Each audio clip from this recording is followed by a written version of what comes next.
Ramogi pod wadhi nyime koda weche ko mag doho mamalo mogik kama Tony Jenner mapacho ka Kihara Kariuki okwedo seyo ni apisa mag duol mang'ado rieko e weche arita ne odhi e kar kwano ombulu maduong' ma Bomas gi dwaro mar mino bad jakom mar IEBC Wafula Chebukati e duoko mar ombuj jatend piny. Kihara kokalo kuom okil mare Joraro koni en sak ni kod ting' maneno ni arita kwe mapacho ka ni kare maonge kaka ginyalo nyayo gima ne nyalo kelo koko.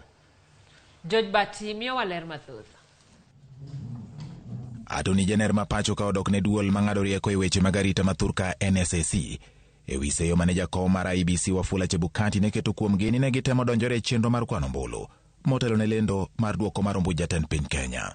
Kokalo kuom okil mare Joraro, Atoni Jenner Kihara Kariuki okoni duol mar NSAC ni kod ting' mar neno ni arita ni kare pacho kama ngima kendo ok gisir duond bura mora mar siasa kendo ni en miriambo. Chebukati wacho ni ne gidhi e kar kwano ombulu maduong' ma Bomas of Kenya mondo mi gimin bade e wi duoko mar ombuj jatend piny. The NSC is the body in charge of our security and is established for the benefit of all Kenyans. It doesn't have political identity or political intention. Oraro koni kaka yor ikruok ne yiero duol mar NSAC ne oromo kod duol mar IEBC tarik 4 dwe mar 7 2022 mar chano kaka ibiro keto arita e kinde yiero mawacho ne gin gi dwaro moro mopondo en gima miriambo. On 4th July 2022, the chairman was in attendance of a meeting of NSAC and briefed the NSC on the status of the preparation of general election and sought to involve it fully.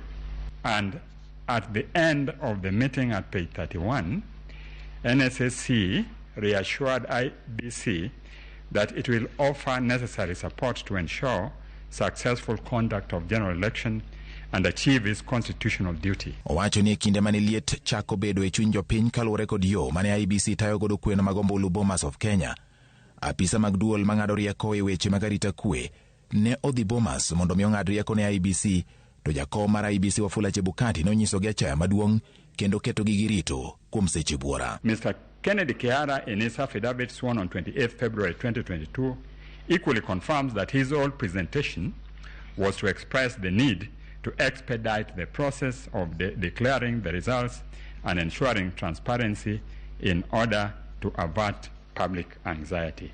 But the attitude of the chairman is exhibited by the contempt by which he treated this team.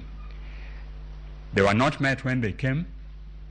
They managed to find where to wait, but they were kept waiting for 4 hours. Atoni Jenner okoni en gima miriambo wacho ni apisas mag duol mar NSAC motelnegi kod Joseph Kinywa ne odhi e kar ombulu maduong' ma Bomas of Kenya mondo mi owuo wach mar kaka ibiro rwak jatend piny Kenya manyien kata ka IEBC owuon ne pok otieko kweno mar ombulu. The visit to the IEBC tallying center was instigated as a result of the activities which had gone on 13th and 14th, when there was suspension of transmission and display of the result. We know that assumption of office is a process which is statutory, and members of that office had been appointed and are known and are not members of NSAC. Kaka yo mar podore do e wi seyo mobiu kuomgi,